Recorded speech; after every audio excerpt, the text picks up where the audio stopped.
Hey everybody, it's Peter. This is the 2026 Yamaha Neos.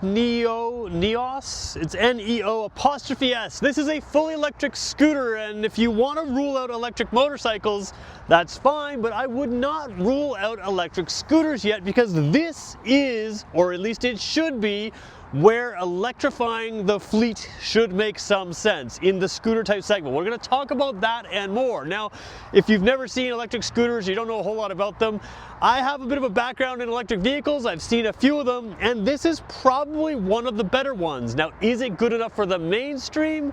That can be a debate worth talking about, and we'll talk about that more as we do this this bike right here. So, first of all, I'm filming here at McLean Sports. They let me film everything they've got. Everything. So whether it's electric scooters, whether it's the full top-of-the-line Yamaha, Suzuki's, or KTM's, or everything else, I get to film it, and if you have questions about it, I can come back to it. If that sounds like your kind of thing, do me a favor, hit the subscribe button, and, you know, leave a nice comment for them. And if you really want to help out my channel grow, which is what gives me access to not only what they have, but a whole bunch of other stuff as well, do me a favor, find a couple videos you like, watch them to the end, helps me grow. The more I grow, the more access I get, and the more things I can do with stuff like this, and a whole bunch of other stuff for you. All right, let's get going with this video. So the last video I did, the one that's posted just before this one, is the Can-Am Pulse. There's an Origin and Pulse. Both those are electric motorcycles, and the problem with them is they're pretty expensive. They have good acceleration, which is fun, but to get anywhere close to the range that they promise, you have to drive it in town slowly, which is what this thing does very, very well. And to me, if you're going to drive an expensive, fast, capable motorcycle super slow just to make it work for you, why not just get something that's fun to drive in town and drive slowly anyways, and hopefully works for you. So that's really what this is. This is where electric scooters make sense. This would be in the 50cc class in most jurisdictions. And here in New Brunswick, where I'm filming, what that means is if you're 14 years old, you don't have to wait till you're 16 to get your proper license. You could drive this legally with a license on the road as a 14-year-old, and if you have a regular car license and don't want to get your motorcycle license, you can also drive this, which means you have zero emissions capabilities on a relatively inexpensive vehicle, although it could be expensive for a scooter. We'll talk about that later on, but you have zero emissions capabilities right here without a special license, and that makes things interesting. So we're going to go through this bit by bit. We're going to talk about what's good, we are going to talk about what's bad, and we'll be just really honest about it, and we'll help you decide if it's right for you. So let's start at the front wheel. So if you've seen my reviews before, you know I love to start at the front wheel because that's where you can see the manufacturer's intent for a motorcycle, or in this case, a scooter. Now I do want to point out one thing. There's a red reflector here, there's a yellow on the back. They should be switched. I don't know who did it. It is what it is.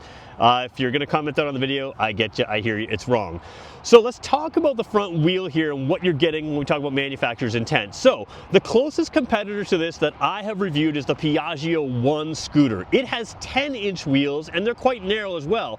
This has 13-inch wheels, so 13-inch diameter, and it's a 110 wide. 110 wide is the same as something like the Yamaha R3, for instance. So you do have a pretty wide tire on this, and the larger diameter, so a sport bike would be a 17-inch diameter, so it's still considerably smaller than a sport bike, but the larger diameter compared to many scooters, Vespas have 12-inch on a lot of their scooters, especially in this sort of size class.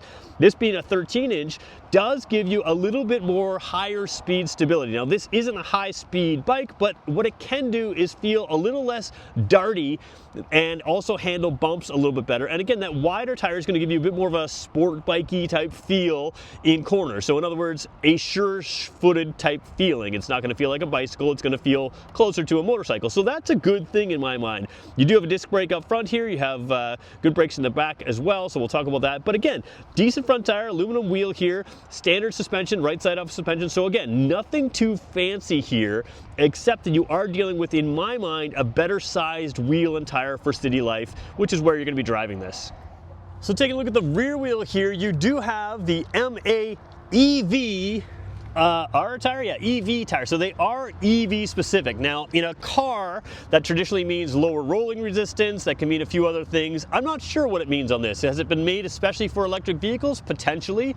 It is a 130/70/13 tire. So again, still 13-inch diameter. 130 is decently wide as well for a scooter. So again, good sized tires. Now you may notice this is a single-sided swing arm. There is no piece down here that you would have on a traditional motorcycle. It's very similar to a gas scooter. So we're going to flip around to the other side side for a second and show you what you've got on that side, and then we're going to talk about the powertrain. We're going to sit on this, we're going to show you the dash. We got a lot of things to show you still, so let's do that right now. So taking a look at this, you do have sort of that single-sided swing arm type feel. On a normal gasoline scooter, you would have the gasoline engine here, and this would sort of be your transmission. I'm not 100% where the power unit is here. I think it's here, but the wheel also has some extra stuff going on. I assume that's brake, but there's brake in there. So again, I didn't really look into every possible thing of how this works. I just assumed this was the drive motor, but looking at that wheel, there's certainly some stuff going on in there. Does it matter? Not really. A small electric motor is all you need to power something like this. And what's interesting about this is, we'll show you in a second, you do have a battery in here, you have another space for an extra battery, and still a lot of under-seat storage space. So scooters, of course, gasoline scooters are known for the under-seat storage space, but here you have some extra things. You will notice that there is a center stand here in addition to the side stand, and you do have the rear foot peg, so you can put a second passenger on here. The other thing I'll show you here really quickly, a lot of scooters have this, but we'll just show it to you. You have a little hook right here, which does pop out. We can show you this later as well. It's a traditional scooter hook. You can put your little backpack or bag loop through there, so you can keep your stuff between your legs, which is going to keep it weather resistant as you're driving. And it does give you a lot of practicality for a for a motorcycle, essentially. So let's show you what it looks like with me on this, and then we're going to dig underneath the seat to look at the batteries. We're going to talk about some things there. We'll look at the dash, and then we'll sort of put it all together for you. So all scooters are fairly small vehicles. They have a small footprint even compared to a motorcycle. Now sometimes that leads to something that is too small for someone like myself with my about 6-foot frame or so. You can see here, one thing that's nice is sometimes the scooters have really tall seats in order to give you enough storage and the engine, that kind of thing. You can see here my legs are comfortably bent, and I have a nice bend to them. I can easily put my heels to the ground. If you're really short on scooters, you can stand in front, but even as a taller person or medium-sized person, you're going to be fine staying on the seat. One thing I will say, this thing feels incredibly light. There is no gas tank in this. There is no gasoline motor. There's just batteries here, and everything else is very low down. So when the weight's low down, that makes it feel very light. This is extremely unintimidating for a scooter, and that I think makes it a good thing for a lot of people. Now, you can see here, size 11 feet in here. I've got plenty of room for my feet here. If you had bigger feet, you got lots of room there. You still have space to move your feet around. It has got a flat floor. Not every scooter has a flat floor. Something like a Vespa will have a bump in the middle because the structure, the body is part of the frame, and that gives it some extra stiffness. Having a flat floor allows you to stick a bag or something else here through that hook between your legs, so you can keep like the backpack down there, as well as things under the seat. We're going to show you that in a second. Seating position here though, fairly upright, nice and square, and again, because you can put a second passenger on this by flipping those foot pegs out, you do have a lot of space for a second passenger. A lot of the time on these smaller scooters, someone of my size kind of sits about here on the seat, so even though they have foot pegs there, you can't always take the second person. Now, the interesting thing is, with this 50cc type class, if it's a gas engine, the 50cc type class does not have a lot of torque. With an electric motor, it does have a lot of torque. It's electronically limited to its top speed, but it really has no trouble whether you have a passenger or if you have extra weight or if you're going uphill. It has less trouble holding that speed or holding speeds and picking up speed because of that electric motor. So that is a good thing. The negative is that the speed is limited electronically to 47 kilometers an hour. Now that is a little bit slow because the gas equivalents are probably similar, but most people will tweak a gas one here or there. You can put a special exhaust on, you can do little things here or there to get a few extra kilometers an hour out of it. Around town, the speed limit here is 50 kilometers an hour. Being electronically limited to just under that can be a little awkward for some people. However, in busy city environments, you're often right around that speed anyways, and it would work fine for some people. So that's top speed. We're going to talk about range, but we're going to do that as we open up this seat and take a look at the batteries. So taking a look under the seat here, I'm going to turn the key to the on position or the open position here, if I can do that. There we go. We're going to hit the seat button here. That releases the seat, pop the seat up, and what you have is a lot of space. You can see here, actually let's just move the camera even closer here. Hadn't planned to have that quite like that, but there you go. Lots of space here. Should be able to fit a full face helmet in there. It is exceptionally deep, so that's really good. The other nice thing here is because there's no gasoline motor here, You don't have the heat that you would normally have on a gasoline motor, so if you put your lunch in here or something like that, it's not necessarily going to roast. If you put your laptop or other kinds of things, again, it's not going to roast. Now, what you have here is the charger. This is the charger you can use. You can use at work, you can use at home, you can put it where you want to. You know, you can do what you need to do. But you'll notice when I take this out of here, you have a spot here where if I take this cover off, I believe I can take the cover off. I'm going to leave it in space for right now, but that cover is where a second battery can plug in. We're going to talk about range in just 1 second, but right now you've got this. You can push this down, push this back like that. This lifts up like that, and that's your battery. Taking your battery out, how hard is it to do? That's how hard it is to do. Not super heavy, not super huge. You put it in like a suitcase and you can see there, you've got the exact same piece there as you would have here. So you can pop an identical battery in there. You can also charge the battery through here. You can charge it on the bike or you can charge it off the bike. Again, compared to other scooters in this class, usually you have to have like the power cord plugged in here and you have to awkwardly unplug the power cord and pull out the battery. This one, it's plugged in the bottom, it charges from the top, so it makes it much easier to handle than some others in its class. Lock it back down like that and you're good to go. And if you had a second battery in here, it would be locked down by the same handle. So that's how that goes. Now let's talk about range. So range, as this bike sits with a single battery, is 37 kilometers. That's not a ton. Now you can charge it.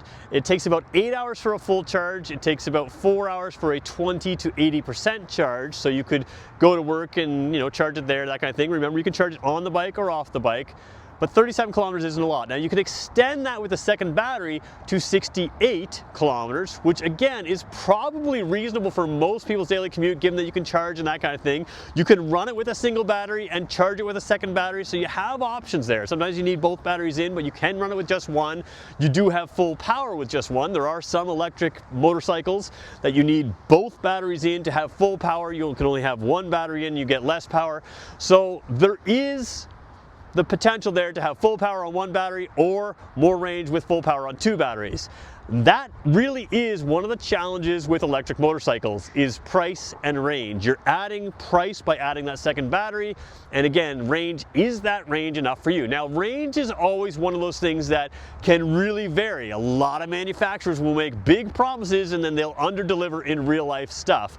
I would think, and I have not road tested this, but I would think that this bike should get close to those range numbers without too much trouble, again, in decent conditions, simply because low speeds are good. For any electric vehicle, the enemy to electric vehicle range is wind resistance. It's not weight, it's not hills. I mean, hills can be certainly affected, but wind resistance. And when you drive as slow as this thing's gonna be going, especially through town, you don't really face the major enemy of range, which is that wind resistance. Motorcycles are not very wind efficient, and you know, when you can avoid getting up to speeds where wind really affects you, that can help. So let's show you the dash on this. There's a couple of more things to show you. There is some app connectivity as well. Let's show you that, and then we'll wrap up by helping you decide who this is for and who it's not for. So first thing I want to show you here before we go into the controls is how to turn this thing on. So right now I have the wireless key fob. I'll put that in front of there. You got the wireless key fob right there. We're just going to keep that in that pocket for now. You're going to keep in your pocket. There is a 12-volt port over here. I think that should be a USB port, but it's a 12-volt port, so you could keep your phone charged. You just need a little adapter in there. And then because it's a wireless key fob, you kind of have to push down until it clicks. You can turn it to open or you can turn it to on. Once it's on, I'm going to scroll. Actually, you can still see it here. I'm going to hit this run button here. This thing's good to drive. Now it is on its center stand right now. I want to show you the dash and the controls, so let's come around the other side and show you that. So take a look at here at the dash. I kind of like that they didn't try to do anything fancy with the TFT display or anything. It just gives you the basics. There's your battery display here. You're going to hit your center button there and you go to your odometer, you go to your trip odometer, and then you go to your clock, and that's it. Odometer, trip odometer, and clock with your speed. It's all you really need on a simple vehicle like this. Now, speaking of simple vehicle, let's just come right around to this side here. They have handbrakes and not foot brakes. So you do see that lever on this side here. That is a handbrake. I'm going to take that out of view as I show you in here, if I can zoom in here on one shot, oop, too far, sorry about that. You can see here you have a couple controls. You have your headlights, that's your high beam and low beam. You have signal lights, which are traditional motorcycle stuff. And you have your horn, which is a traditional motorcycle horn. They are fine, very simple. Over on the far side there, let's zoom into that. Let's go a little further in. Let's go further in again. Top button here says mode. You can hit this and you're in your eco mode. It shows in your dash, and you can hit it back again and it goes into your regular mode. Your run button is like your start button. So eco mode, I haven't tried it too much. Usually it changes the throttle. Sometimes it powers down. I haven't wanted to put too many kilometers on this just in case someone wants to buy it, but we are going to sort of learn about that. The reality is you're not going to run this in eco mode unless you are flat out of battery. You're going to run in full power mode because it hasn't got, like, it's just not needed. It hasn't got enough power to be intimidating or anything else. So let's talk about who this is for after we show you, in my opinion, one of the better features on this bike.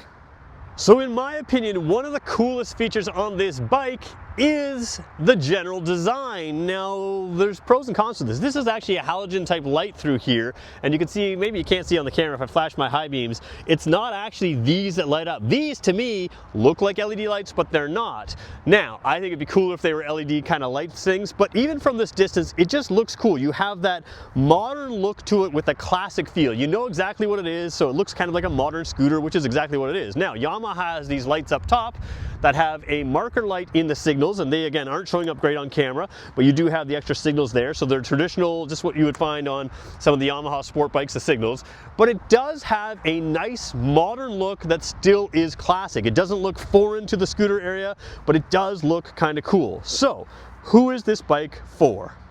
So when we talk about who this bike is for, in its own right, it kind of makes some sense as a motorcycle slash scooter.